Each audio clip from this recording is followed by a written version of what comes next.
Dr. Bright. Good afternoon. Oh, good afternoon. Good afternoon, Prof. It's like we need more time. Okay. Yeah. Time is always not sufficient. Definitely. So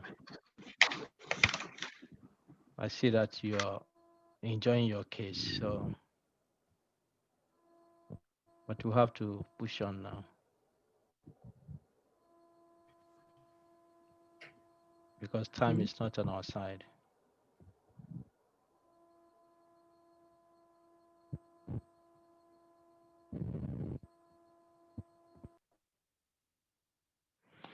Okay, so welcome back, everyone. I think we need to take it off from here. I know you asked for more time, but we don't have the luxury of time now. We have to, because you have other things to do, other things with your project. So please remember to mute once you come into the main room and you're not speaking. Okay, so we have to go through the groups now, one by one. So you have maximum 5 minutes to tell us what is the situation. So give us the name of your group, your case, the name of the person or the name of the incident, and then describe what the case is all about and highlight this aspect I have indicated here. Okay, group one. So group one, my name is Amanda and I'm presenting on behalf of group one. We'd like to apologize, but we don't have a clean presentation because the internet kept cutting off. So where I missed out, my group members will come in and talk about. But the paper we were looking at was on case studies on reproducibility by Andrews Wakefield. And this paper was, even though his name is what comes up, was made up of 13 members, including him. And the paper was titled Ileal Lymphoid Nodular Hyperplasia Non-Specific Colitis and Pervasive Developmental Disorder in Children. The case study sought to investigate a series of children aged, 12 children aged 3 to 10 years with chronic enterocolitis and regressive developmental disorder in them to find out how vaccination for these treatments resulted in autism. And then what we found out as problems with the case was that it doesn't give a context to why this research was important. It just went straight to describe what they did, the children they involved. And so it doesn't really give any necessary background to why the study was necessary and why even to focus on children within the age group that they chose. In terms of methodology, we feel that it's also not clear enough to give context for quality appraisal because it doesn't state any steps that were followed. It just listed the activities that was undertaken. There was also not anything on ethical consideration or approval, especially looking at the children that were used and that they were underaged. And we feel that because these steps and the background and context were not clear to give any robust analysis, it makes it very difficult for reproducibility because people cannot repeat the same study whenever they find themselves. And to have avoided this problem, we feel that a clear problem and objective should have been stated because these were not clear, you cannot reconcile the background to the study, the aims and objectives to whether the findings that they came up with was clear or what's consistent with what they wanted to do. And then they should have come up with a proper research design and background to the study. And also the impact on the field of research. Based on what we have and also what we found on the internet, there were a lot of criticism. The paper has been retracted out based on criticism that the findings were not clear, that there was no connection between vaccination and autism. So then we feel that the impact this will have on research is that it will cause lack of confidence in research findings because it was in the system for about 12 years before it was retracted. And also it raises issues of concern about vaccinations, which should have put fear in parents that were ready to vaccinate their children. So this is what we have. So my group members can come in and top up if there's anything I have left out.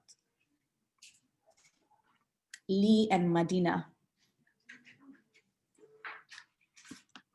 Yeah, I was just wanting to add that a case study is very low down in the hierarchy of evidence.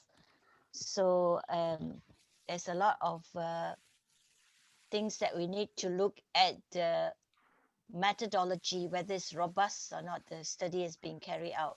So reporting what you have done and being transparent in your steps is very important. So for this kind of study, for it to be generalized, then you need to have maybe more study and proper planning of the research method, and then you could probably do, if there are more studies out there, you could do a meta-analysis to see the effectiveness or what outcomes you are going to look at.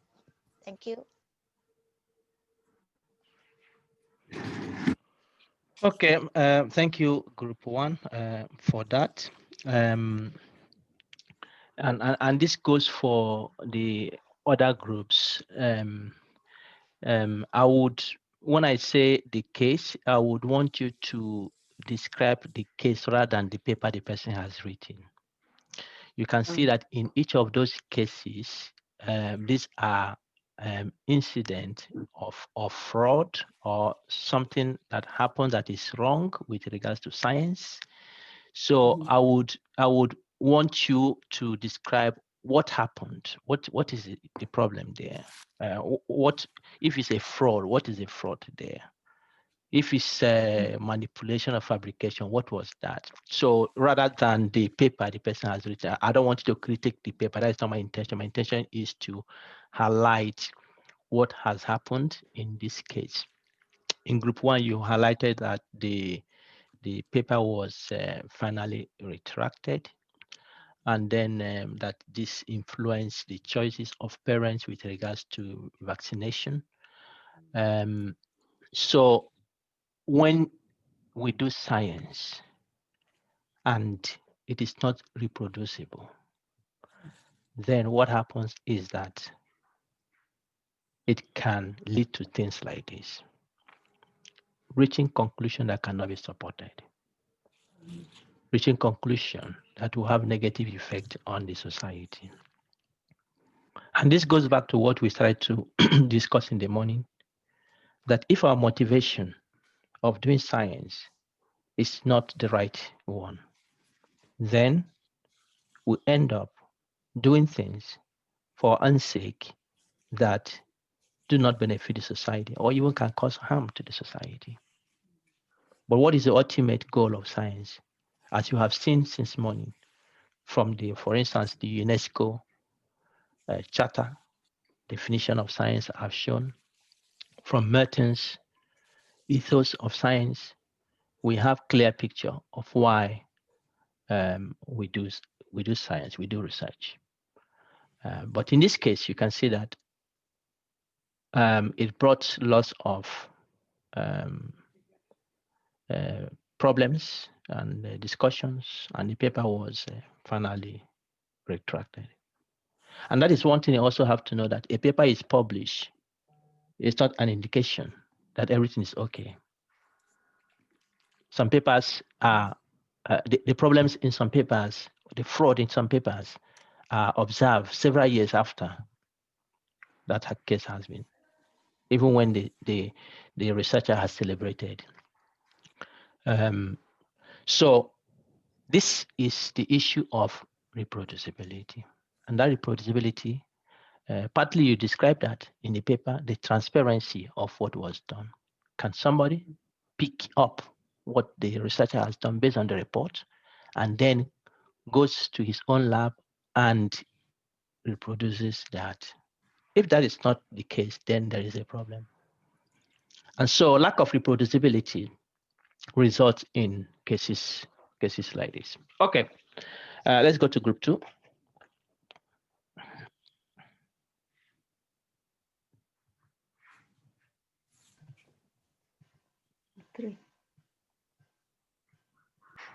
Group 2, are you there? Okay, group 2. Good day all. Yes, go on. Yes, I'm representing group 2. We are going to do a collective work. After this comment, my group member will also make contribution. The case we looked at was the case of Bharat Agarwal, the MD for Anderson Cancer Center, a researcher. So we looked at a topic, one of his research work articles published on MedHub or PubMed, and it was titled The Suppression of Pro-Inflammatory and Proliferative Pathway by Curcumin. That is some drugs that are used to suppress the growth of cancer cells. And it was published in 2011 and has been cited 24 times. So the different aspects and cases of that were looked into by this researcher was on how the substance curcumin could exhibit an anti-inflammatory activities or anti-proliferative activity, that is suppress cancer growth. And it was compared with some other substances known as the benzomethane and the benzopropane and diazopropane aspartame. So, and it was found out that in overall, the result indicated that although curcumin exhibit activities to suppress inflammatory pathways and cellular proliferation, but that of DPN, those of propane and methane, can also reduce these activities. Okay, sorry, that this DPN and propane and those that have their sources as methane, propane, and acetone lack the power to reduce these activities. So these were critiqued, or these were there was a reproducibility of this work, or attempts were made, and they found out that the images that were used to represent the activities of these substances in the way they suppress cells were reused and altered for different experimental conditions. And the loading control for concentration dependency of the study of the benzene methane and that of propane was not done properly. So based on this, these articles were retracted because when other scientists carry out this research, this activity, they found out that they could not reproduce similar thing and they got something contrary. So these articles was retracted because of data integrity. And not only that, the data integrity was questionable. So that's it. So it has a reproducibility problem. So I don't know if my colleagues have contribution also add to this. Mr. John, are you online? Yes, I'm getting you. Thank you. Good afternoon to everyone. To add to what Mr. Nelson has said, I think we had the difficulty to assessing first the data, but when we got there, he has tried to read through, and as Professor Bright suggested, the idea was to state the problem. He has stated some of the problems, yes, that of data integrity, which has been a major concern to his papers, about 65 of them, of which, as of date, 59 have been retracted. And then the next question will be that of any reproducibility. Yes, as he has said, most of them could not be reproduced because he has used, for instance, lots of images in different articles to represent different problems. So any remedy to the problems, yes, he has said that it could not be reproduced. So that is the problem, is that we should learn. We should learn from his effort that we don't need to falsify results because it is not helpful. And that we go to the impact case to the field of research. We read through the comments where he has misled many people to start producing or consuming curcumin or turmeric, thinking that it was a panacea for all. I think that's what I may add for the short time I had to go through the. Okay, thank you very much, Group 2. And you can see it's clear. Sometimes it's really difficult to assess the motives for why people do what they do. This can be dangerous. In extreme cases, if you use medication that is not working, in way people have said, the motives come into play, and this can lead to death. And if this happens, then the question would be, has science in this case fulfilled its objective? Has science in this case fulfilled its objective? So it's very important as scientists for us to individually define our motivation for getting into what we are into. And I still remind you, those who have not checked the Nugget YouTube channel Nugget for this week, for last week, please go, why am I a scientist? I think that touched some of the issues there. So thank you very much, Group 2. I think the fingers are still pointing in the same direction of fraud that happens in our industry science. Let's look at Group 3.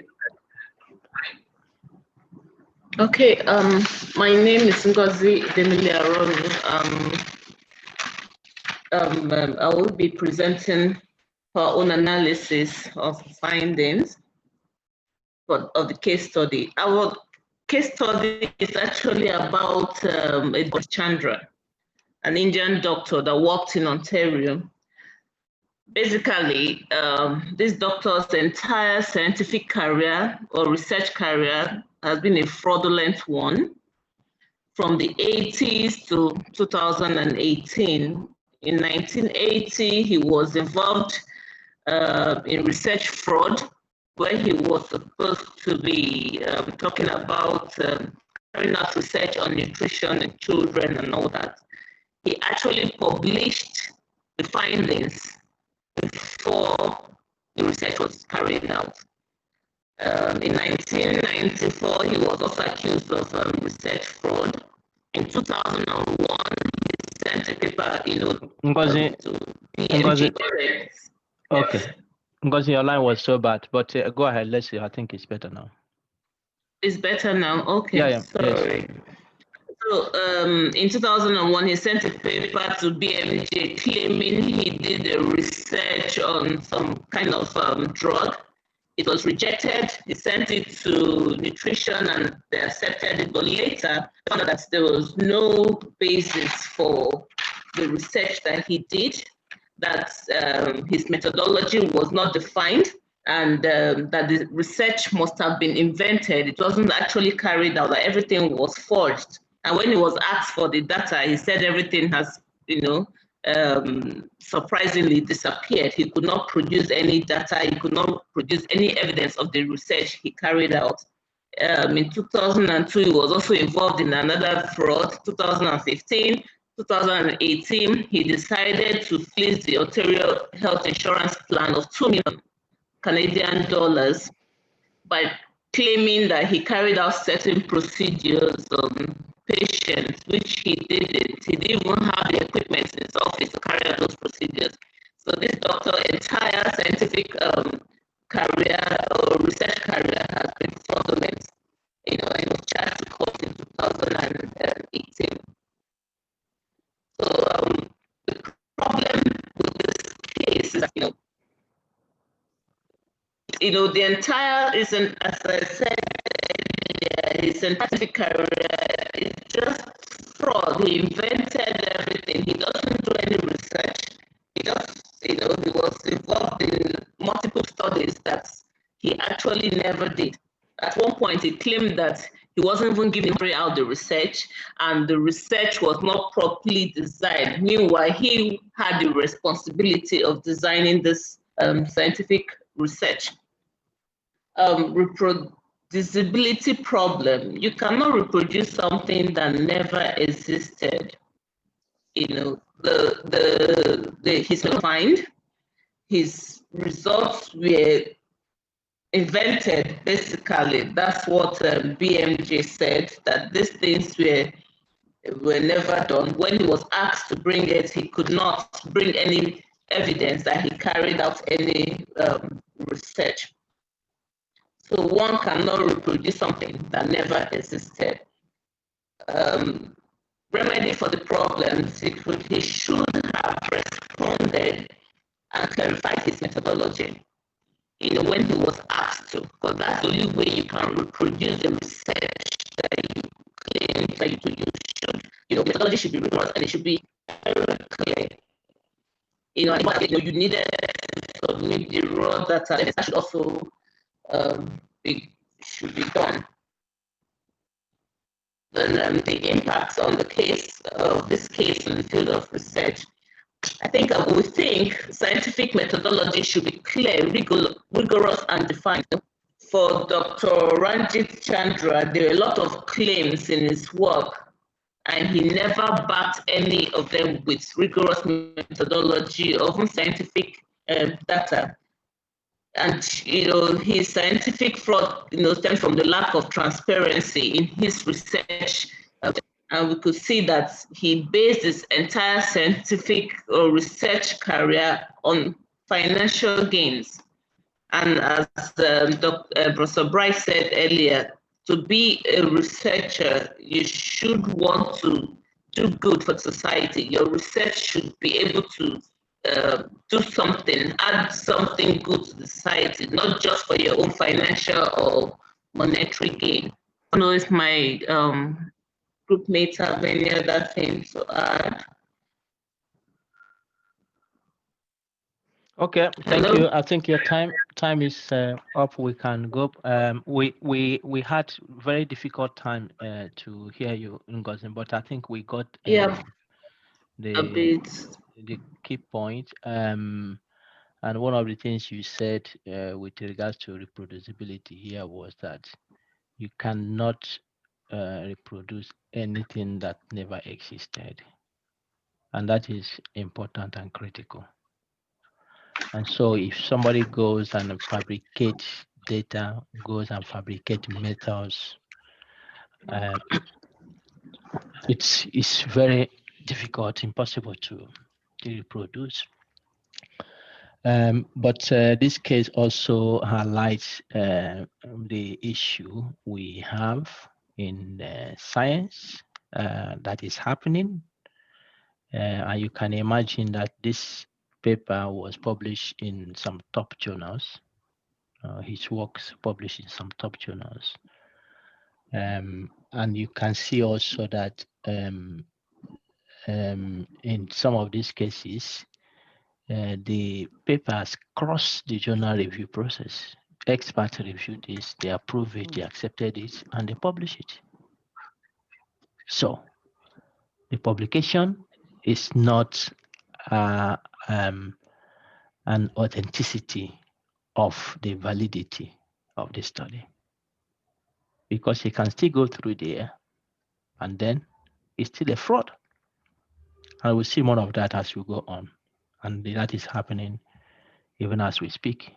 the several of the papers in COVID have been retracted also for lack of transparency and so on and so forth. So the question is, what could be for those who decide that we are going to science to work? What is the underlying motivation for that? Why do they decide that? This is quite important. Okay, let's go to group 4. Okay, good afternoon, everyone. Good afternoon, Dr. Wright. Thank you. Yes, my name is Adeomi, and I'll be presenting on behalf of Group 4. There are about 6 of them, and what we came out. Okay, the title of our case. Our case was on a lady STEM scientist, Haruko Obokata, and she's based in Japan. And she and her colleagues claimed to have developed ordinary body cells using mouse blood cells. So they claim to have developed ordinary body cells into an embryotic stem cells by dropping it in a weak bath citric acid for 1 hour. And that method was claimed to be, simple and better than previous one that had been developed. And the importance of stem cells, as we all know, is that it helps in, in researching how diseases occurs, how to grow new cells in a laboratory in order to replace damaged organs or tissues, correct parts of organs and what have you. So, and it was observed, okay. So it was observed from a study, it was observed that, so that's a brief on the case. So it was a case of a false claim on the development of stem cells. And the problem of the case is that there was a result falsification and fabrication, in the sense that it was observed Haruko Obokata was guilty of data falsification and fabrication, and the strap cells that were found to have developed did not match the mice, the sample, the specimen she used, which she supposedly claimed that they are from. Then there was lack of adequate supervision and mentoring by our supervisors. It was also found that some of our texts were lifted from other papers, and some of our images doctored. And there was violation of core ethos, like Professor Bright shared earlier about those 4 core values of research when we began this seminar. So the reproducibility problem is that, yes, he asked if there was any reproducibility problem, and we concluded as a group that yes, there was a reproducibility problem, which includes that the scientists could not, like Haruko, when the need came for Haruko Obokata to reproduce the results she claimed she had, generated from the initial research using the same method, she could not do that, as well as other scientists using, a method and what have you. Those, all they were getting were completely different from what our study initially said she got. Then the remedy, we concluded as a group that there is no remedy. It's a matter of retracting whatever publications and other science products associated with our findings. And then the impact of the case to the field of science and research. As a group, we come up with this following point that, of course, the impact is that there will be lack of trust. So subsequent, I'm very sure around that period when other researchers comes up with different, there's this lack of trust, or that means of circumguessing researcher. Then we saw that the research resulted into waste of resources, in terms of time, manpower, capital, and also loss of life, because our supervisor was so much overwhelmed with shame that he had to commit suicide. And there was damaging of reputation, for her and other people associated with that, other investigators associated with that research work.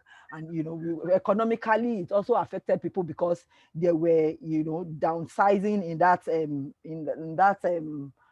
biology, developmental biology center, where people, you know, there were lots of jobs. And so our thought, in conclusion, further thought on this is that as researchers, we have learned from this case that we should conduct research by following ethical guidelines. There is no shortcut to it. Like, and one of it is, you know, being non-maleficent, benevolence, and other, no harm to others, and also results from research should be verified and peer reviewed before it is published. Like, that should be done. Although we observe, from what one of the cases that from the last presentation, one of the feedback given by Professor Bai was that, you know, there are some of these study were peer reviewed and all that, but well, maybe more like people that will be asked to be reviewed should be verified to be sure that, you know, they are up to task to actually peer review the journals or the work they are, you know. Thank you. Thank you. Thank you very much, Adewumi, for I don't know if any member of my group has anything to say. This detailed analysis. I think you have highlighted important points, especially the ripple effect or ripple impact this case had. You mentioned the trust that the society will have on science, especially in the field she worked with, trust on development in that area. You also mentioned resources. The funders who funded such research will not be so much motivated to develop money in the future, at least for a while. We also had impact on jobs and the loss of life as well. So this is what happens. And it happens, as we have seen, not rarely. It happens often that people fabricate. And that what happens is that many of the studies done cannot be reproduced. So what is happening? We're in the era of bad science. So Merton's ethos, people are now personalizing it. People want to make a name. People want to make a career. People want to make money. People want to be known. But is that the objective of science? No. That's not been the objective, but that is where we find ourselves today. Somebody mentioned in the morning, one of the issues of publish or perish. That leads to things like this. This paper was published in the Nature journals, the top journals in the world. And so she made a name for the time, but it was caught up with, and this was the situation. Okay, let's go to group 5. Good afternoon, Brian. Could you let me share my screen?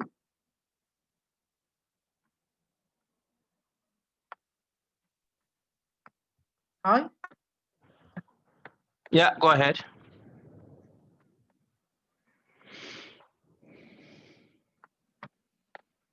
I will share on behalf of Group 5. Our case is Dr. Stable's case food. He was a famous psychologist.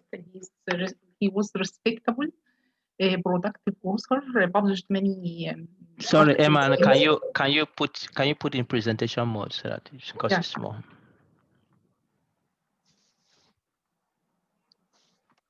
Good, thanks.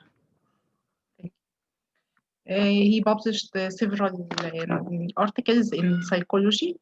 His co-authors and students also are respected in the field. Stable's fraud was uncovered by 3 of his doctoral students. Their suspicion started during 2009 when they were reading one manuscript written by their professor Stable. describing research supposedly based on school children whose mean age was 19 years. And this was obvious very high for school children. When they discussed with him, he said that this was an error. And then they found that when he presented data of a new study during a conference, the data fitted exactly to the hypothesis. So one member of the audience jokingly stated, it is as if he made this data himself. The suspicion increased, so they checked the data of raw data of most of his studies and found suspiciously high effect size. The investigation carried and they found that he fabricated data of most of his studies, and not only fabricated data, but also there was some falsification. And these fabricated and falsified data shared with his co-authors and PhD students, and also the results of some of these data. And he said he has no time to write and to interpret these data and give it to them. And they published several articles based on these data. And checking these data showed that there is a great evidence of fraud. The implications of this, he lost his job and his respect. He wants to be famous, and he was famous during his research work, and even after discovering the fraud, he was a star in media describing his case, and some reports investigated his condition. And he said that he wrote and made research what people want to hear and what editors want to see. Implications also affected his PhD students and the co-authors. They not even lost their degrees, but several articles had been retracted, and they may be blacklisted when they want to publish something. There was this effect on patients because he has no clinical studies, but he compromised the faith and respect of science. The image of science in the society was damaged. The published data, fraud data, can affect science clinical practice if someone depends on the published data. Also, many researchers lost time trying to replicate his studies or build on it. The huge effect was money losses. He received nearly more than 2 million euros to fund for his studies, and this may have a bad impact in the future because funders may not be may be unwilling to pay money for similar studies in the future. He damaged the image of the field of social psychology and science and research in general. This effect has no remedy because already he fabricated data. But I think the remedy should start from each of us. Peer review is very important. I think some of his fraud and his errors were obvious and they could be discovered at peer review stage. Also, data publishing and open data is very important nowadays because we see that his fraud discovered through reviewing the data. And this is a great responsibility for journal reviewers and the editors and also readers, and the whole scientific society should share in validating of published work because nothing is taken as a full trust for science because it is published, even if it is published in respected journals. And thank you.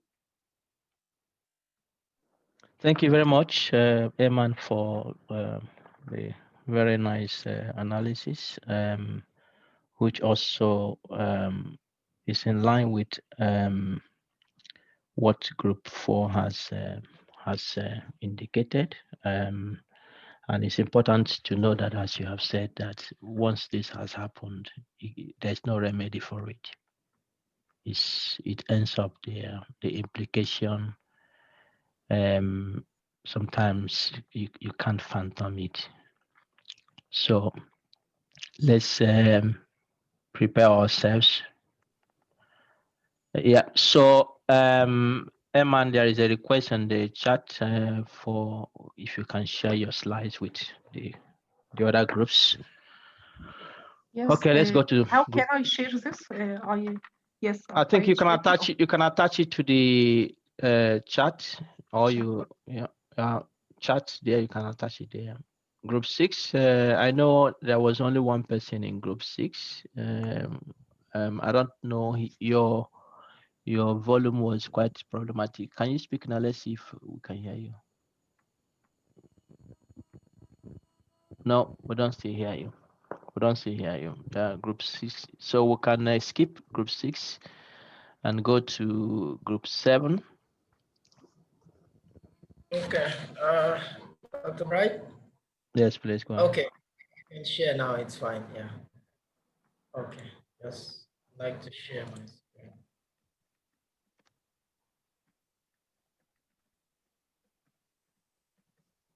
Okay. So you can see my slide, right? Yeah. If you just put it in presentation mode. Okay. I've done so. So my name is Felix. I would be presenting this on behalf of my group, Group 7. We have Zelalem, Ruby, and Mariam.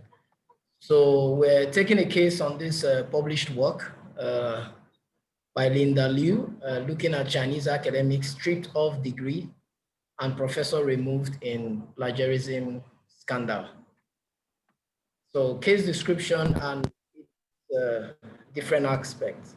A master's student plagiarized her master's thesis from a confidential proposal for research funding.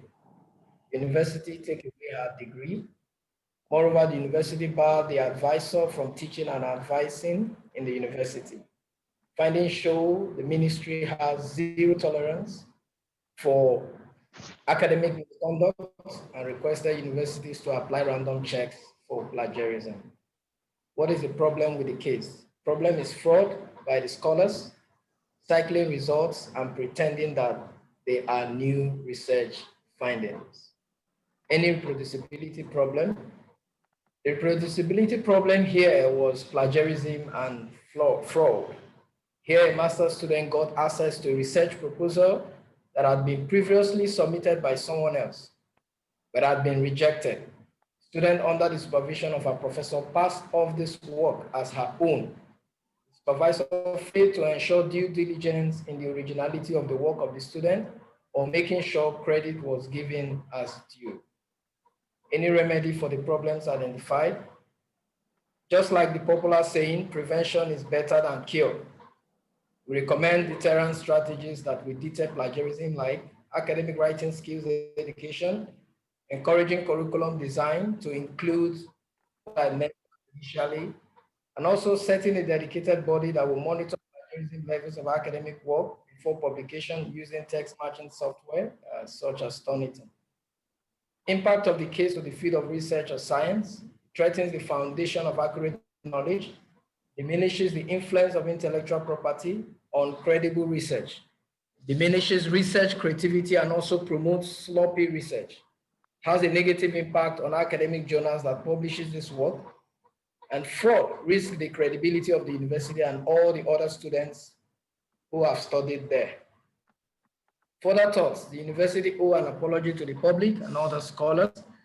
There should be more effective monitoring protocols in the place to ensure that academic fraud is stopped and also not tolerated. I would give a case study in Uniport quickly. Plagiarism is taken to the limits in the University of Port Harcourt where I work and also teach. They take it very seriously. And there was a case a few months ago. I happen to be the secretary of the appeals committee in the University of Port Harcourt. So I document these cases and also in the panel where these cases are carried out. There was this student, a master's student that did a study. It was an experimental study, a study where you have to do, do an experiment in the lab. And the student had this supervisor. And unfortunately, the student actually didn't carry out this experiment. Student doctored the data, took someone else's work that has already been published, and the supervisor was not aware of this. All through the period, the supervisor was working with this student, no clue. Finally, the student defended this work and published it. And unfortunately, the supervisor was first author of this work that was plagiarized. And the original owner of this work found the work and noticed that everything in the work was his except the title. The title was the only thing that was changed. And this guy, I think from another university, wrote directly to our vice chancellor through the registrar. And the vice chancellor brought up the case and they investigated it and found out that it was true. Fortunately, the damage has already been done. And in the case, the appeals committee, their final verdict was to ask him to leave. So he was asked to leave the university. The reason being that not really because, fine, the student, yes, it's clear. But for the supervisor, the reason was you carried a student work and you became a first author of a student work. You didn't even give the student the opportunity to take credit for their work. You hurriedly published the work. You were first author in the work. You used the work for promotion, and now the work was plagiarized. So the verdict was, the lecturer was asked to leave. See, so plagiarism is a serious offense, and I strongly know that a lot of universities are taking it seriously now because of the image of the university in the regional community and also in the academic community and also in the international community. Okay, thanks very much. Thanks very much. Let's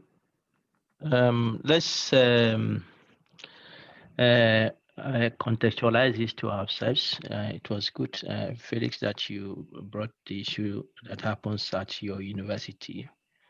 Is this uncommon across universities of those who are represented in this course? Is it uncommon? Have you heard it in your university before?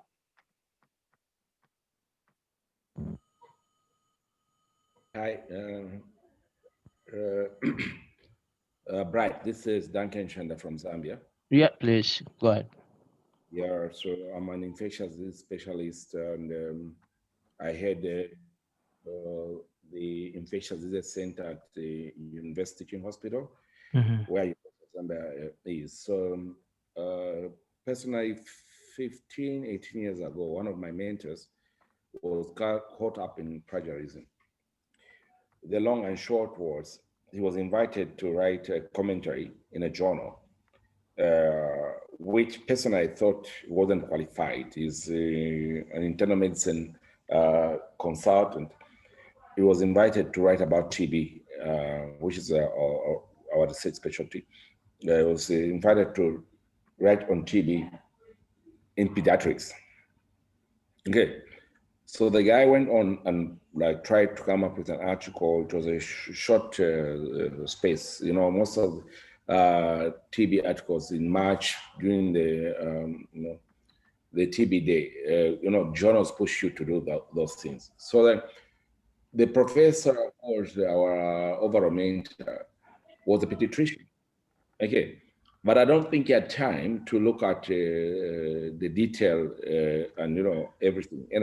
That paper was published in the Union Journal, and I think a few days after it was published, people raised flags, said no, part of this paper has been published in the New England Journal of Medicine.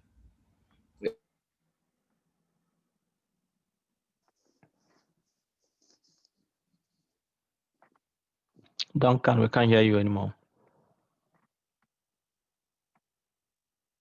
Put his name there, and then he was first author. The senior author was a pediatrician, now late. So anyway, the long and short is that paper was flagged for plagiarism, and my mentor at that point was supposed to be appointed professor, full professor. There was a lot of issues going on. The vice chancellor was informed. We realized, yes, there were mistakes. Actually, there were just genuine mistakes made there. But then one of the things we learned from that is if you're not a pediatrician, don't write anything about pediatrics. Okay.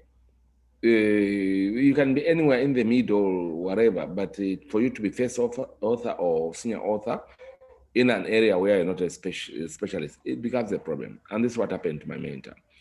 And over the years, we have kept our space. I just write anything to do with infectious disease. Anything else? No. Yeah. Then we are living in an era where now scientific. I think I'm from Group 4. I one of the issues we discussed.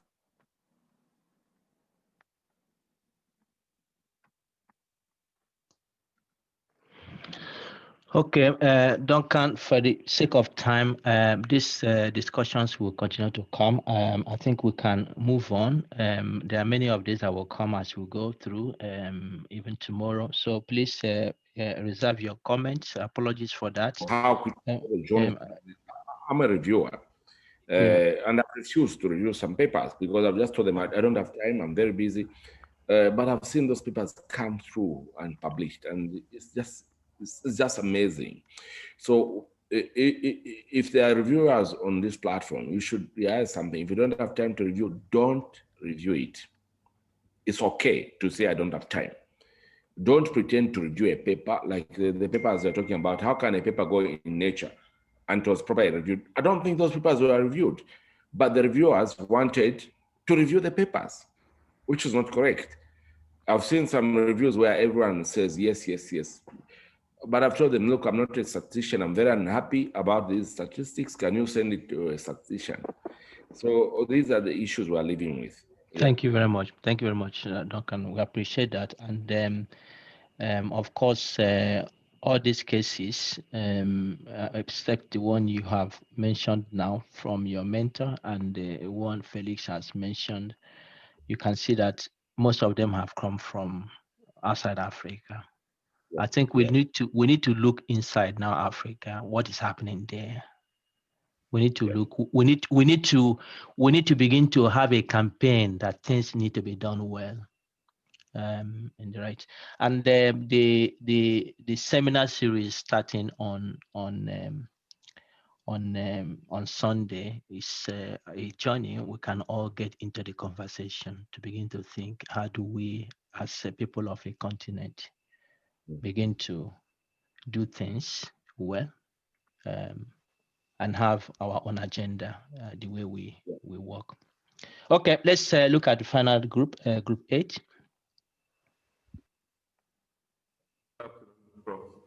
Yes, please. Good afternoon, Professor Bright. This is Group 8.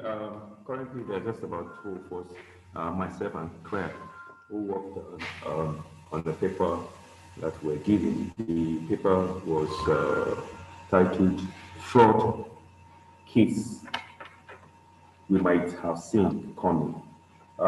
It had to do with a lecturer from the prestigious University of MIT, Massachusetts Institute of Technology. He was an associate professor of immunology. His name was Luc Van Peer. We found from the reading, we found out that over the years, for more than 14 years, he had been falsifying details about his research. He was one who got lots of grants. We don't know how many grants. Who supervised a lot of PhD students as well. But over time, some students found out that there were disparities in the figures, in the details on his research. A certain colleague of his, by name Baker, had raised an issue concerning the misnomer in the presentations of the associate professor Luc Van Peer's work. But for more than 14 years, haven't raised that notion. Nothing seemed to happen. However, as time went by, I think he had got comfortable doing what he was doing. Somehow, they found out that there were disparities in the samples, and if the samples appeared to have been partly duplicated.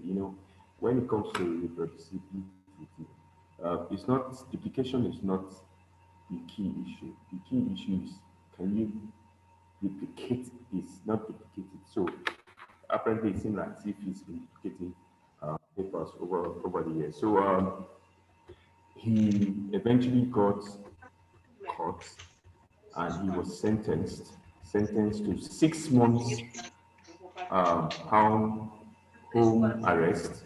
Some of his papers were withdrawn, and he was censored by the US government for misconduct. And until now, some of his papers that were not withdrawn are still in circulation.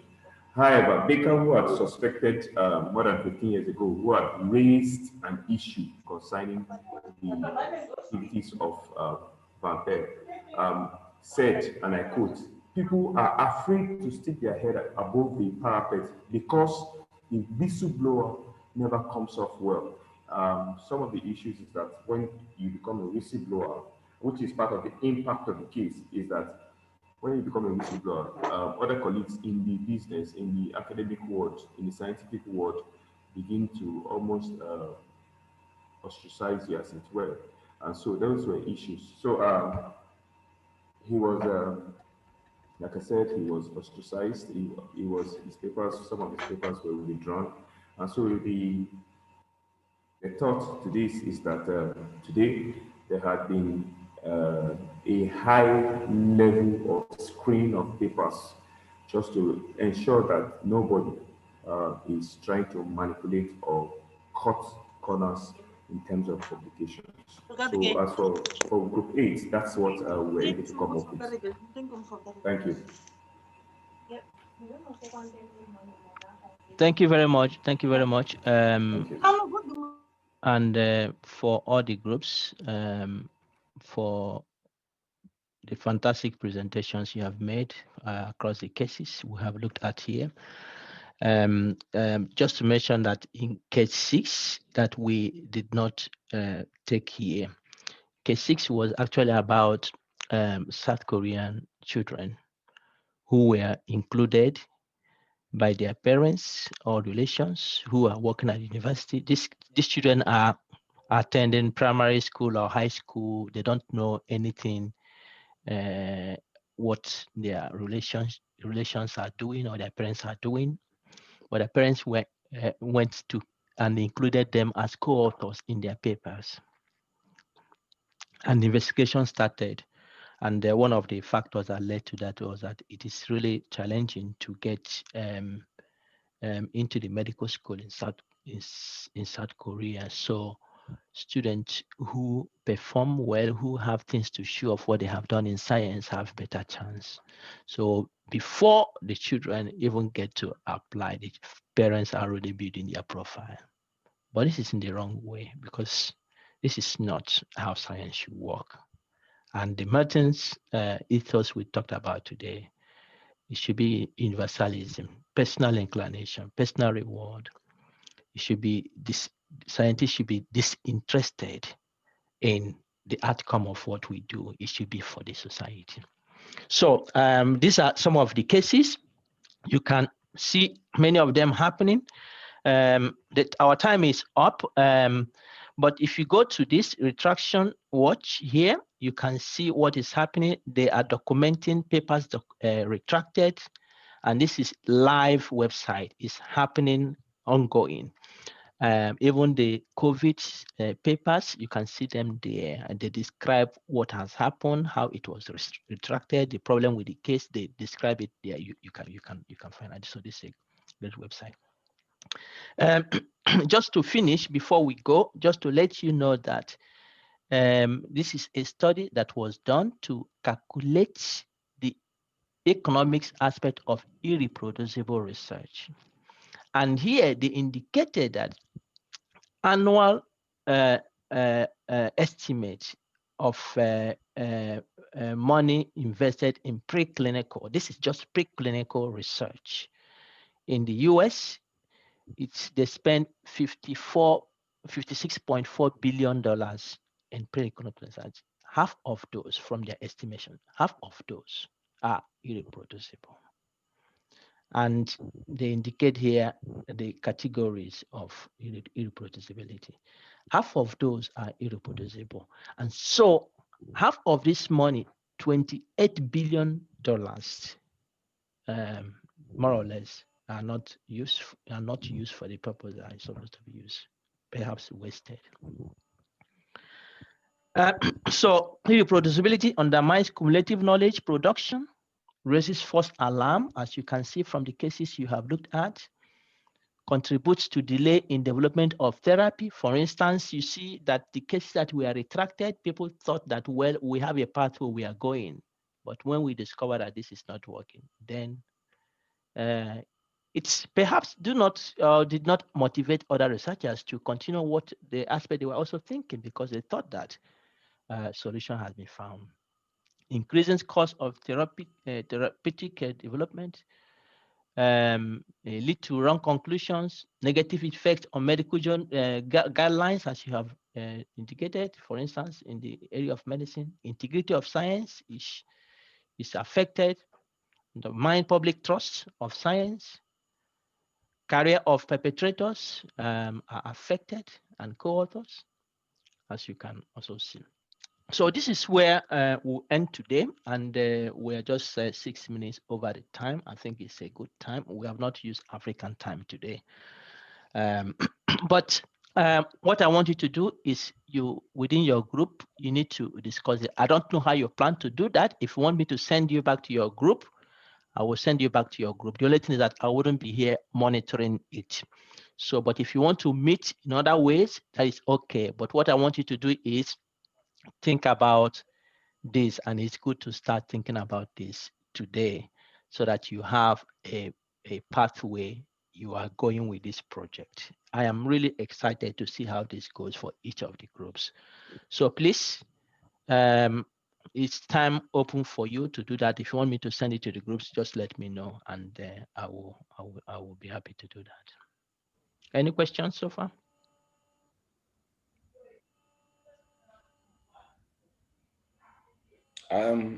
Duncan here again. I think send us back to the groups. Okay. So that yes, I think send us back to the groups. Great. So some of you continuously drop out because I have to run an errand now. So I will not be here, but once I come out, I'll come and check. That may take me close to an hour from now. So some of you keep dropping, but some of you, once you log in, you're able to get back to your group. So find a way to manage that. Okay. Yeah.